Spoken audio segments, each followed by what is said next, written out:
Noah here.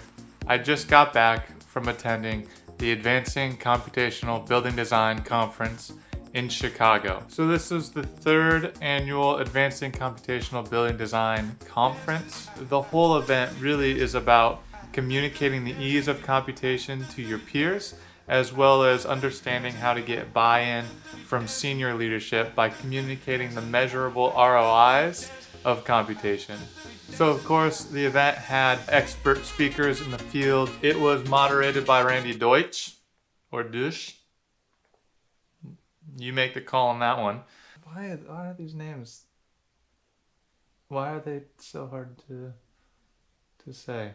And some of the speakers were Hilda Espinal from Canon Design, Scott Crawford from LMN Architects, Leland Curtis from Smith Group, Marcelo Bernal from Perkins & Will, and 26 other expert speakers.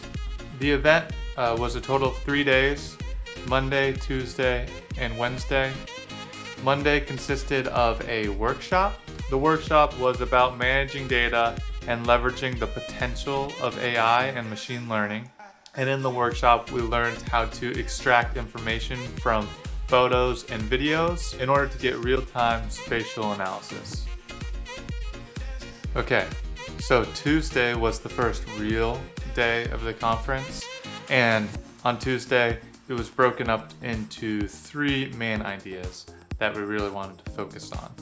The first idea was gaining buy-in for computational design, and in that section we were really focused on showing the ROI of computation, as well as communication with peers on how to develop and use computational design tools. The second large idea that we focused in on was reducing the barrier to entry and accelerating computational design adoption.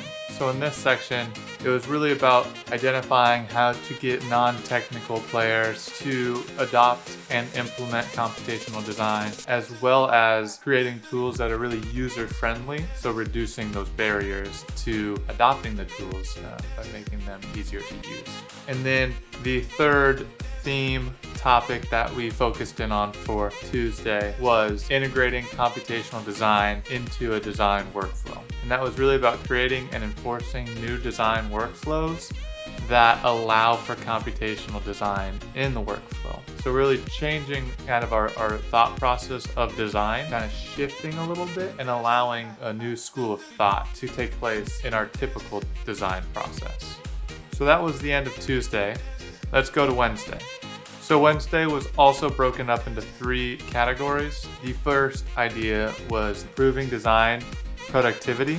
And during this time, we talked about using computational design to automate repetitive tasks, to use computational design to enable us as designers to include more detail in less time. The second theme of the day was making design decisions. And during this section, we talked about understanding how the insights of computation design should be integrated with human intuition. We looked at VR, virtual reality, as a way to bridge computational design with the decision makers, as well as creating easily accessible learning resources. And then we have our third and last topic for the day and the end of the event, and that was all about data management. We all know data is important. You hear it all the time, data. So we talked about data management. And during this time, we talked about interoperability and really about how different tools communicate with one another and what data is shared between all of them. Talked about collecting and leveraging data to inform design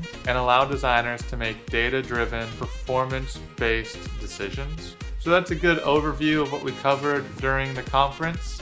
If you want more information, if you're interested in a certain topic or theme that I discussed or that we discussed at the conference, just reach out to me, and I have PowerPoints from the presenters. We can talk more about how computational design is affecting architecture, construction, and engineering. And we can also talk about how you can leverage it where you're at, no matter how big or small of a project or an idea you have. So definitely reach out and enjoy some of the footage that I shot in Chicago.